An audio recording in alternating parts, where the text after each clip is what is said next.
This is the unit that I'm going to be working on today. It's about 45 degrees and this unit is running in cooling mode. So it doesn't matter how cold it gets, they're going to be running the air conditioner. And I got some heat exchangers that I'm going to replace. It was a bit of an ordeal to get these up on the roof, and I'll show you why we replaced them. And I don't like how they put that there. This is going to have to be removed. And I got that door off. Well, what do you think about this? Look at those wires. Nice and charred.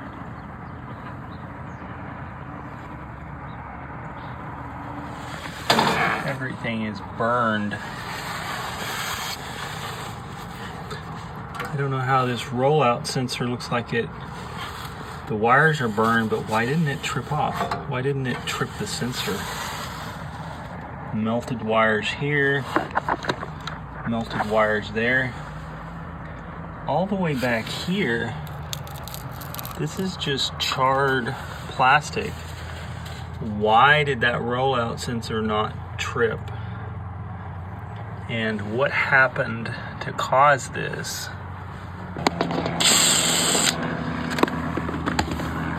But right now it's going into cooling mode.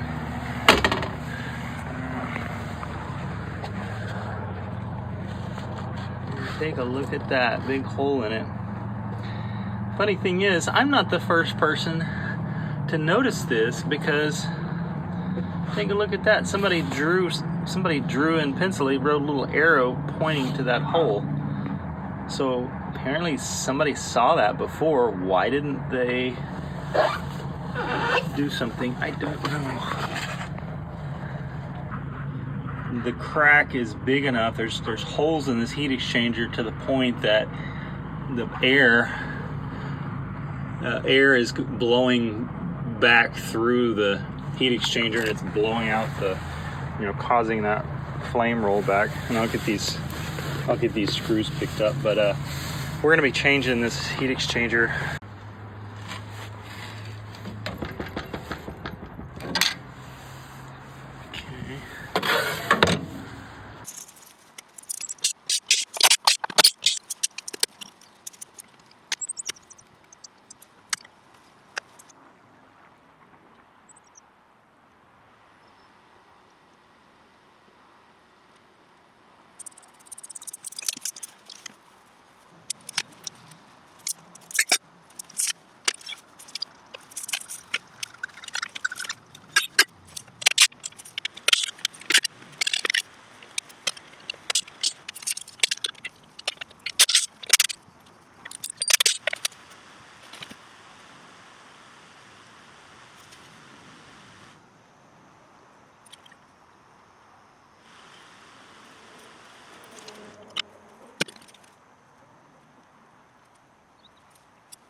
Flexible extension has been really nice.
crack there.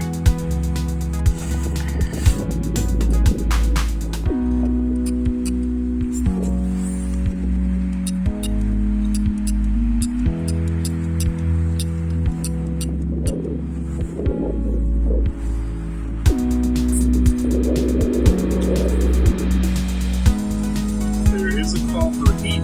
W1 is illuminated. Should be coming on.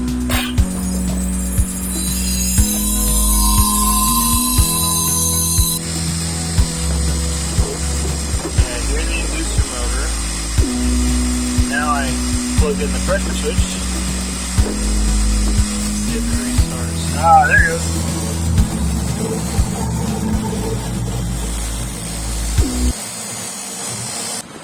And I'm going to run it a few minutes with the doors off, let it burn off the, and I'm going to clear those alarms.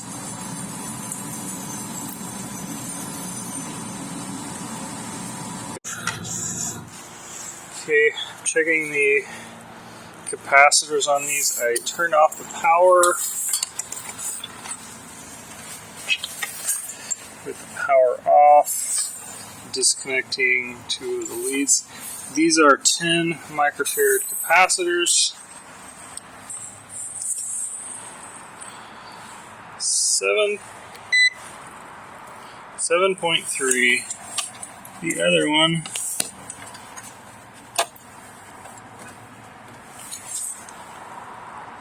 .6. Yep. I'd say we need to replace those. And one of those contactors needs to be replaced on the other unit, so I'm going to start on that. Now, I have apparently used up all of my 10 microfarad capacitors. All I had left was the 5s, so I used that 10 microfarad, and the two 5s, I just put them together and attached wires between them so they're in parallel. So it should work the same. It's just the next person comes along might be confused, but that's okay. Okay, the old contactor is 25 full load amps. The new one, 25 full load amps. 480 volts. Actually, this is only 208 volts. So, and that's the old one. It is worn out, so that's why I recommended replacing it. Power is coming in on the top.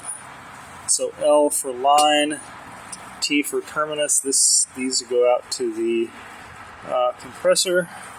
So you should just be able to swap these over.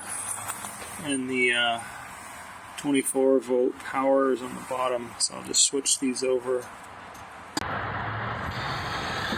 Alright, red, yellow, blue, red, yellow, blue. Just turn the power back on.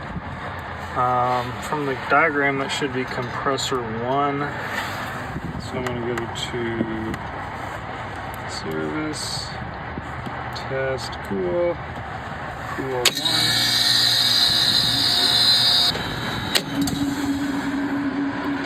Tells me it's working. Alright, I think we're done here. It's a great day today. Got 2 capacitors and a contactor replaced. 2 capacitors replaced in that unit. Heat exchanger replaced in this unit and this unit. And I think Ray's got everything working now. So, job well done. This has been the week for heat exchangers.